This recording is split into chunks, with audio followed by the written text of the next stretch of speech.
જો તમારે લોકોને ધોરણ 12 પછી યુજી અભ્યાસક્રમ છે એમાં એડમિશન લેવું હોય, તમે લોકોએ કોલેજ પૂરી કરી લીધી છે, એના પછી તમારે લોકોને પીજીમાં એડમિશન લેવું હોય અથવા તો બીએડમાં એડમિશન લેવું હોય અથવા એમએડ હોય અથવા તો એલએલએમ હોય, તમામમાં એડમિશન લેવું હોય તો એના માટે શૈક્ષણિક વર્ષ 2024થી ગુજરાત સરકાર દ્વારા છે એક કોમન એડમિશન પોર્ટલ એટલે કે GCAS. તો GCAS તો પૂરું નામ શું છે? Gujarat common admission service. તો એ પોર્ટલ ચાલુ કરવામાં આવ્યું છે. તો આજના વિડીયોમાં શેનો સમાવેશ કરવામાં આવ્યો છે કે શૈક્ષણિક વર્ષ 2025 અને 26 માટે તમારે એડમિશન લેવું છે તો આ જીકાસ પોર્ટલ આખરે છે શું, એમાં તમારે કઈ કઈ રીતે કોલેજ સર્ચ કરવી એની સંપૂર્ણ માહિતી આપતો વિડીયો બનાવવામાં આવ્યો છે. એટલે આ વિડીયોને તમે શરૂથી લઈને અંત સુધી જોઈ લેશો એટલે જીકાસ રિલેટેડ તમામ ડાઉટ છે એનું સોલ્યુશન થઈ જશે. તો નમસ્કાર, અમારી યુટ્યુબ ચેનલમાં આપનું હાર્દિક સ્વાગત છે. હવે આ ચેનલનો હેતુ એ જ છે કે ધોરણ 12 પછીની જે એડમિશન પ્રક્રિયા થાય છે એ અને કોલેજ પછીની જે પણ એડમિશન પ્રક્રિયા થાય છે એની સંપૂર્ણ માહિતી આપવા માટેની આ ચેનલ બનાવવામાં આવી છે.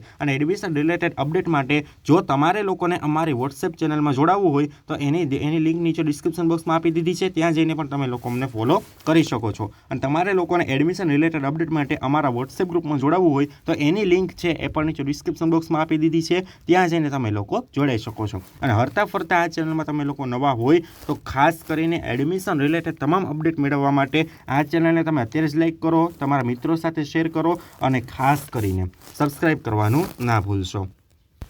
તો વિડીયો ચાલુ કરતાં પહેલાં તમને લોકોને એ વાતની સ્પષ્ટતા કરી દઉં કે યુનિવર્સિટી અને કોલેજ વચ્ચે છે એ શું ફેર છે. જુઓ, આ કોના માટે છે કે ભાઈ ધોરણ 12 પૂરું કર્યું ને એ લોકો માટે. હવે જે લોકોએ ઓલરેડી કોલેજ પૂરી કરી લીધી છે એ લોકોને તો ખ્યાલ હશે જ કે ભાઈ યુનિવર્સિટી અને કોલેજ આખરે છે શું.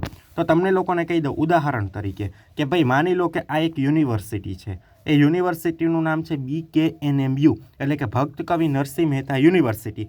હવે એ યુનિવર્સિટી છે એની અંડરમાં જુદી જુદી પ્રકારની કોલેજો આવે છે. એટલે ભક્ત કવિ છે. હવે એક્ઝામ્પલ તરીકે આપણે કોઈ એક કોર્સ લઈ લઈએ છીએ, એક્ઝામ્પલ તરીકે BSc અભ્યાસક્રમ. તો BSc અભ્યાસક્રમની અંદર કેટલી, માની લો કે બાઉદીન કોલેજ છે, એના પછી ગવર્મેન્ટ કોલેજ વેરાવળ છે, એના પછી PKM કોલેજ છે, એના પછી આપણે જોઈએ કે ભાઈ ભાટુ કોલેજ છે, ઓમ કોલેજ છે. તો એ તમામે તમામ જે સરકારી સંસ્થા છે અથવા તો પ્રાઇવેટ BSc કોલેજો છે એનો સમાવેશ શેમાં થશે? ભક્ત કવિ નરસિંહ મહેતા યુનિવર્સિટીની અંદર સમાવેશ થશે. એનો મતલબ એમ કે તમારે ભણવા જવાનું કોલેજમાં પણ તમારા લોકોની જે છમાસિક પરીક્ષા હશે, તમારા લોકોની વાર્ષિક પરીક્ષા હશે, એ કોણ લેશે? ભક્ત કવિ નરસિંહ મહેતા યુનિવર્સિટી. એનો મતલબ એમ કે જે પેપર તમારું છમાસિકનું બાઉદીન કોલેજમાં હશે એ જ પેપર છે ઓમ કોલેજમાં હશે. જે જ તમારું પેપર છે વેરાવળની કોલેજમાં હશે એ જ પેપર ક્યાં હશે? તો કે એ PKM કોલેજમાં હશે. ક્લિયર થઈ ગયું? એટલે પેપર શું હશે? બધાનું સરખું હશે અને બધાનું જે વિષય મુજબ છે એ પેપર સરખું હોય. એક્ઝામ્પલ તરીકે બાઉદીન કોલેજ છે એમાં કેમેસ્ટ્રી વિષય ચાલે છે અને ઓમ કોલેજમાં પણ કેમેસ્ટ્રી ચાલે છે અને PKM કોલેજમાં પણ કેમેસ્ટ્રી ચાલે છે. તો આ ત્રણે ત્રણનું જે સંયુક્ત હશે તો તમામ પેપર છે એક જ સમયે અને એક સરખું હશે.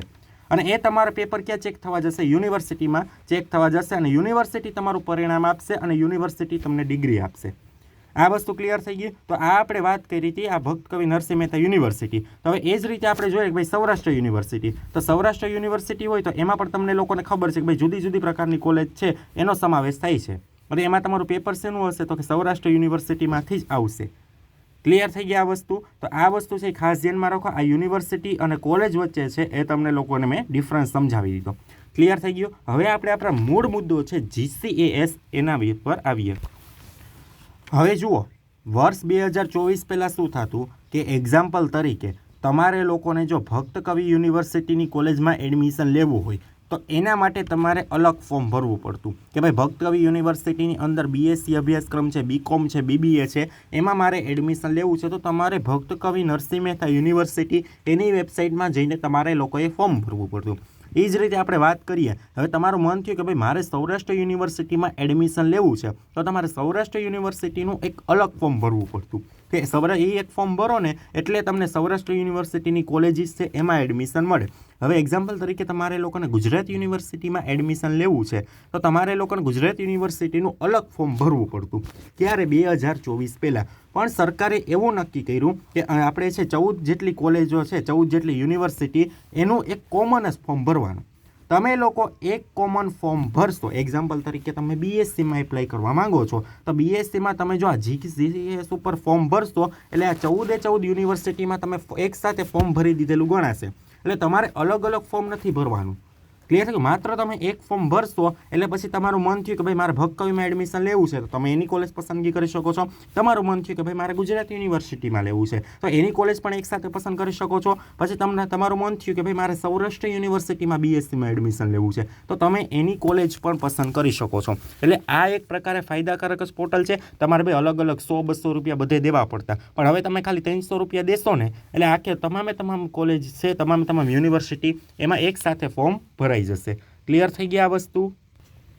હવે સૌથી પહેલાં આપણે લોકો ગૂગલ ક્રોમ છે એ ઓપન કરી લઈએ છીએ. ગૂગલ ક્રોમમાં તમે GCAS એટલું તમારે લખવાનું છે. હવે GCAS લખશો એટલે તમારી સામે આ રીતનું પોર્ટલ ઓપન થશે. હવે એમાં તમે જોઈ શકો છો જનરલ ઇન્સ્ટ્રક્શન છે, લોગિન છે, તો તમારે સૌથી પહેલાં GCAS લખ્યું છે ત્યાં તમારે લોકોએ જવાનું. હવે જેવું તમે એના ઉપર ક્લિક કરશો એટલે તમારી સામે આ રીતની આખી વિન્ડોઝ છે એ ઓપન થશે. હવે વિન્ડોઝમાં જો તો આની તમને સંપૂર્ણ માહિતી આપી દઉં કઈ રીતે ને શું છે. તો મેં તમને જે પ્રમાણે કીધું કે GCAS છે તો એનું પૂરું નામ શું છે? Gujarat common admission service.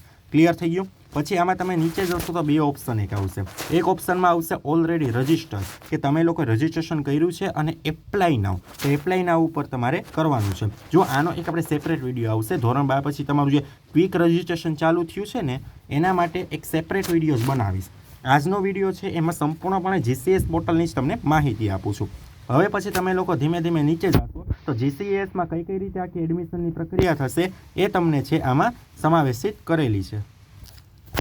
હવે GCASની સંપૂર્ણ પ્રક્રિયા છે એ એટલા સ્ટેપમાં થવાની છે. હવે જો કયા સ્ટેપ છે એ તમે લોકો જોઈ શકો છો. તો પહેલું સ્ટેપ છે ફોર્મ ફિલિંગ. કયું છે? તો કે ફોર્મ ફિલિંગ. પછી બીજું સ્ટેપ તમારું રહેશે ફોર્મ વેરિફિકેશન. ઓકે, વ્યવસ્થિત રીતે હવે તમને લોકોને સમજાઈ જશે. તો પહેલું સ્ટેપ તમારું રહેશે ફોર્મ ફિલિંગ. તો તમારે શું કરવાનું છે? Online form filling at nearest form filling centre at no cost. એટલે કે તમને છે એ તમારું એક સેન્ટર આપવામાં આવશે, એમાં તમે વિનામૂલ્યે છે એ તમારું ફોર્મ ફિલિંગ કરી શકશો. હવે વિનામૂલ્યે છે એટલે એનો મતલબ એવો નથી કે ભાઈ તમારે એમાં 300 કે 350 ફી આપવાની છે, એ પણ નથી આપવાની, એવું કંઈ નથી. જે તમારે ફોર્મ ભરવા માટેનું જે એડિશનલ ખર્ચ થતો હોય ને 100 રૂપિયા, 200 રૂપિયા, 300 રૂપિયા એ તમારે નથી દેવાના. બાકી આ જેની રજિસ્ટ્રેશન ફી હશે એ તો તમારે આપવાની થશે જ. ક્લિયર થઈ ગયું? હવે તમે લોકોએ ફોર્મ ભરી દીધું એના પછી તમારું શું થશે? ફોર્મનું આખું વેરિફિકેશન થશે કે તમે જેટલા ડોક્યુમેન્ટ અપલોડ કર્યા છે એ તમે જે વિગતો ભરી છે એ મુજબ જ છે કે નહીં, તો એનું તમારું વેરિફિકેશન થશે. એના પછી શું થશે? તો કે રિલીઝ ઓફ મેરિટ લિસ્ટ. તમારા લોકોનું જે મેરિટ લિસ્ટ છે એ તૈયાર કરવામાં આવશે કોલેજ અથવા તો યુનિવર્સિટી દ્વારા. એના પછી ચોથું હશે ઓફર કન્ફર્મેશન, એટલે કે confirmation at online admission by OTP. તમારે જે એડમિશન મળ્યું છે ને એમાં તમારું OTPનું કન્ફર્મેશન થશે, અને જે કોલેજમાં એડમિશન મળ્યું છે એમાં તમારે જોતું છે તો તમારે રિપોર્ટિંગ કરાવી દેવાનું. જે કોલેજમાં એડમિશન મળ્યું છે ત્યાં તમારે ફી ભરી દેવાની છે, ઓરિજિનલ ડોક્યુમેન્ટ સબમિટ કરાવવાના છે, અને એની બે ઝેરોક્સ છે એ તમારે સબમિટ કરાવવાની થશે. ક્લિયર થઈ ગઈ આ વસ્તુ પહેલાં? હવે એમાં તમારું પહેલું સ્ટેપ આપણે જોયું હતું ને ફોર્મ ફિલિંગ, તો એમાં કઈ રીતે થશે એ તમને લોકોને સમજાવી દો. તો પહેલું તમારે ક્વિક રજિસ્ટ્રેશન કરવાનું છે. એ ક્વિક રજિસ્ટ્રેશનની પ્રક્રિયા છે એ ચાલુ થઈ ગઈ છે, એની હું તમને સંપૂર્ણ વિગત આપતો વિડીયો બનાવી દઈશ. એના પછી તમારે ક્વિક રજિસ્ટ્રેશન થઈ જાય એના પછી રજિસ્ટ્રેશન ફી ભરવાની છે, ફિલિંગ બેઝિક ડિટેલ એ બેઝિક ડિટેલ ભરવાની છે, એકેડેમિક ડિટેલ તમારી શૈક્ષણિક વિગતો ભરવાની થશે, અને ચોઇસ ફિલિંગ તમારે લોકોએ કરવાની થશે. પણ જો અત્યારે તમારે ક્વિક રજિસ્ટ્રેશન જ કરવાનું છે, એક તમારું પરિણામ આવી જાય ને ધોરણ 12નું આવી જાય એના પછી તમારે રજિસ્ટ્રેશન ફી પહેલાં પે કરવાની થશે. પછી તમારું બેઝિક ડિટેલ એટલે કે તમારું નામ છે, તમારી અટક છે, તમારા પિતાનું નામ છે, તમારા માતાનું નામ છે એ લખવાનું થશે. એ લખાઈ જાય એના પછી તમારે લોકોએ એકેડેમિક ડિટેલ ભરવાની થશે, શૈક્ષણિક વિગતો છે એ ભરવાની થશે, અને એ ભરાઈ જાય પછી તમારે ચોઇસ ફિલિંગ છે એ તમારે લોકોએ કરવાની થશે. તો પહેલું સ્ટેપ કયું હતું? તો કે એ પ્રમાણે. હવે એના પછી ફોર્મ વેરિફિકેશન છે એ તમને લોકોને કહ્યું છે. તો ફોર્મ વેરિફિકેશન એટલે શું એના આપણે સ્ટેપ સમજીએ. તો એમાં નીચે મુજબના સ્ટેપ આપેલા છે. પહેલું તમે પ્રિન્ટ આઉટ લ્યો. તમે આખી જે એપ્લિકેશન ભરી હતી ને એનું તમારે પ્રિન્ટ આઉટ લેવાનું છે. એના પછી તમારે આખો ડોક્યુમેન્ટનો જે સેટ હોય એ તમારે છે એ સેટ તૈયાર કરવાનો છે. હવે જો ઓરિજિનલ ડોક્યુમેન્ટ વેરિફિકેશન એટલે ઘણાય લોકો છે ને શું કરે ખબર, કે ઓરિજિનલ ડોક્યુમેન્ટ કીધા છે ને તો ખાલી ઓરિજિનલ ડોક્યુમેન્ટ લઈને ધોઈડા જાય. હવે ભાઈ ઓરિજિનલ ડોક્યુમેન્ટ અને એની સાથે સાથે 5 ઝેરોક્સ તો રાખવાની જ. એવું કંઈ આમાં સ્પષ્ટતા ન કરે કે તમારે ઝેરોક્સ લાવવાની હોય. અમુક લોકો એમ જ કહેતા હોય કે ભાઈ ખાલી ઓરિજિનલ ડોક્યુમેન્ટ લઈને ધોઈડા જાય, પછી એને ઝેરોક્સની ક્યાંય દુકાન આજુબાજુ ન હોય, પછી કે અમે હેરાન થાય ને આમ થાય ને તેમ થાય. ને ઓછામાં ઓછી 5 ઝેરોક્સ તો બધાય ડોક્યુમેન્ટની રાખવાની. ધોરણ 10ની માર્કશીટ હોય તો એની એટલી 5 ઝેરોક્સ તો રાખવાની જ. ત્યાં તમારે 2 ઝેરોક્સ આપવાની થશે. એટલે ડોક્યુમેન્ટનો સેટ તમારે તૈયાર કરવાનો છે. પછી વેરિફિકેશન સેન્ટરે જવાનું. સેટ તૈયાર થઈ ગયો પછી વેરિફિકેશન સેન્ટરે જાઓ અને વેરિફિકેશન સ્ટેટસ છે એ તમે લોકો ચેક કરાવો. ક્લિયર થઈ ગયું આ ફોર્મ વેરિફિકેશન. એના પછી મેરિટ લિસ્ટ છે એ તમારું કોલેજ અથવા તો યુનિવર્સિટી દ્વારા બહાર પાડવામાં આવશે. ક્લિયર થઈ ગયું.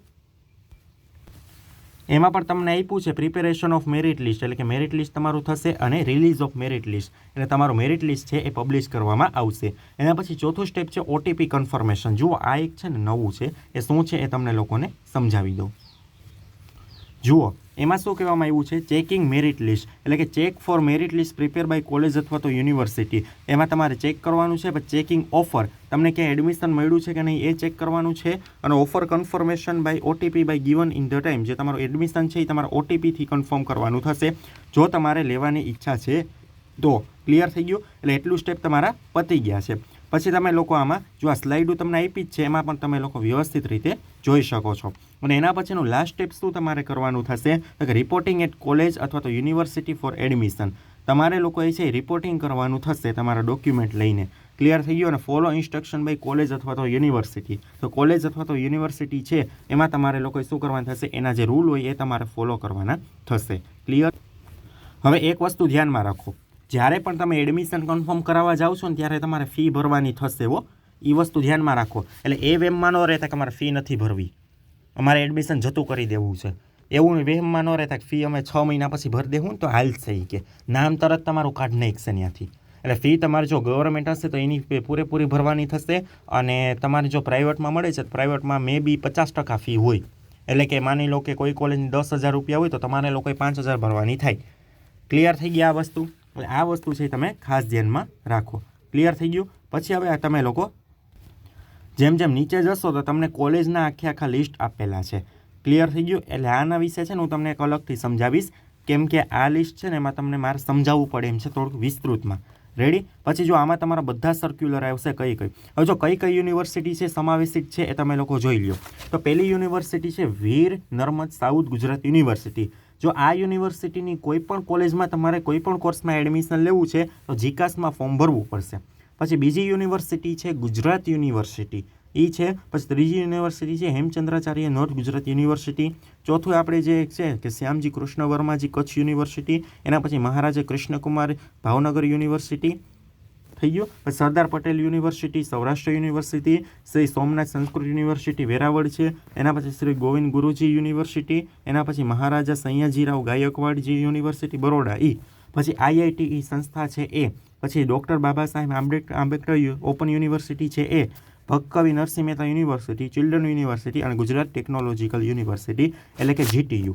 હવે જુઓ તમે લોકો આમાં એક ફોર્મ ભરશો ને એટલે આમાં તમામ યુનિવર્સિટી છે તમે લોકો જોઈ શકો છો. 15 યુનિવર્સિટી છે. એટલે એક ફોર્મ ભરશો ને એટલે તમે 15 યુનિવર્સિટીની કોઈ પણ કોલેજમાં તમને એડમિશન તમારા મેરિટ મુજબ મળતું હશે ને તો તમે પસંદગી કરી શકશો. જીકાસ એવા પહેલાં એમ જ થતું કે ભાઈ તમારે ગુજરાત યુનિવર્સિટીમાં લેવું છે તમારે અલગ 100, 200 કે 300 રૂપિયા આપીને ફોર્મ ભરવાનું થતું. એના પછી આપણે જે કૃષ્ણકુમાર સિંહજી યુનિવર્સિટી છે એમાં તમારે ફોર્મ અલગ ભરવું પડતું, એમાં પણ તમારે 100, 200 રૂપિયા આપવા પડતા. એના પછી તમારે ભક્કવી નરસિંહ મહેતા યુનિવર્સિટીમાં લેવું હોય તો પણ તમારે લોકોએ અલગ રૂપિયા આપવા પડતા. એ બધું થતું. પણ હવે માત્ર એક તમે ફોર્મ ભરશો ને એટલે તમે તમામ યુનિવર્સિટી છે આ 15માંથી કોઈ પણ યુનિવર્સિટીમાં એડમિશન લેવું છે ને તો તમે લોકોએ એક જ ફોર્મ ભરવાનું રહેશે. ક્લિયર થઈ ગયું. પછી તમારે ખાલી કોલેજ પસંદગી કરવાની થશે. હવે તમારું મન થયું કે ભાઈ મારે રાજકોટ બાજુ જવું છે તો તમે સૌરાષ્ટ્ર યુનિવર્સિટીની કોલેજ પસંદ કરો. તમારું મન થયું કે ભાઈ મારે જુનાગઢમાં અભ્યાસ કરવો છે, MSc મારે ત્યાં જ કરવું છે, કોલેજ પછી મારે અભ્યાસક્રમ ત્યાં જ કરવો છે તો આ રીતે ફોર્મ ભરવાનું થશે. ક્લિયર થઈ ગયા આ વસ્તુ. એટલે MEdમાં ફોર્મ ભરવું હોય, BEdમાં તમારે ભરવું હોય અથવા BSc, BCom, BBA, BCA, LLM ગમે તેમાં ફોર્મ ભરવું હોય તો તમારે આમાં ફોર્મ ભરવાનું થશે. ક્લિયર થઈ ગયું. આ જીકાસ વિશે છે એ મેં તમને વ્યવસ્થિત માહિતી આપવાનો પ્રયત્ન કર્યો છે. હવે આના પછી જે નેક્સ્ટ વિડીયો આવશે એમાં તમારે ક્વિક રજિસ્ટ્રેશન સમાવેશ થશે અને કઈ કોલેજમાં કઈ માહિતી તમારે કઈ રીતે વ્યવસ્થિત જોવી એની પણ સંપૂર્ણ માહિતી આપવામાં આવશે. જો તમને આ વિડીયો ગમ્યો હોય તો ખાસ કરીને આ વિડીયો લાઇક કરજો અને ચેનલમાં નવા હોય તો ચેનલને સબસ્ક્રાઈબ કરવાનું ના ભૂલો.